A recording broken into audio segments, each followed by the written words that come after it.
Image processing is an integral part of many technologies. Even this video you're watching right now relies heavily on your device's ability to process over 30 images a second. That's 62,208,000 pixels for a standard 1080p 30fps video, all in 1 second. Of course, over the years, many algorithms and systems have been created to optimize and improve the speed of these processes. Hi, my name's Caden Walsh, and I've recently been working on a project to learn more about image processing. I wanted to make something tangible, so I decided that I would create a small image editing application that used self-made functions for things like filters, color adjustments, and effects. At least, that was the goal. So, what is there to learn in order to get there? Well, first I needed to figure out, at their core, how all of those filters and effects worked, how they all functioned on a low level. What kinds of algorithms are used to blur an image, for example, and what kinds of math were needed.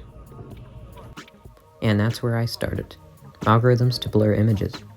There's a ton of different algorithms to blur images, simple ones like a mean blur, and more advanced ones like a perspective blur.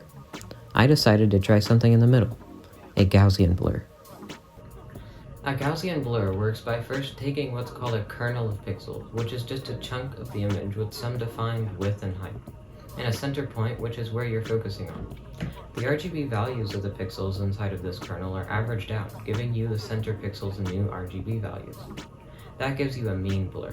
What makes a Gaussian blur is using this calculus function called a Gaussian distribution to give each of the pixels inside the kernel a weight, so you can do a weighted average instead.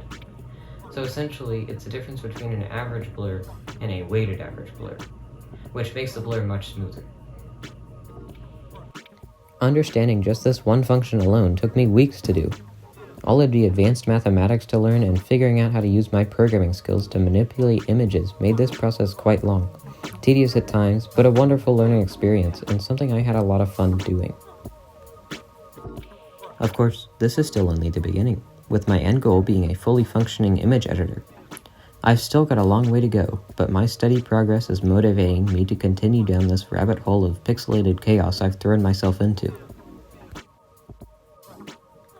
Even since writing out this video, I've started on the front-end part of the application, and now, all I need is the functional part of it. Well, for now, that's all the progress I have. If you're interested in learning more about image processing as a whole, I recommend checking out the resources I've added to the description of this video. It really makes you appreciate how much your computer works in the background. Thanks for watching, until next time.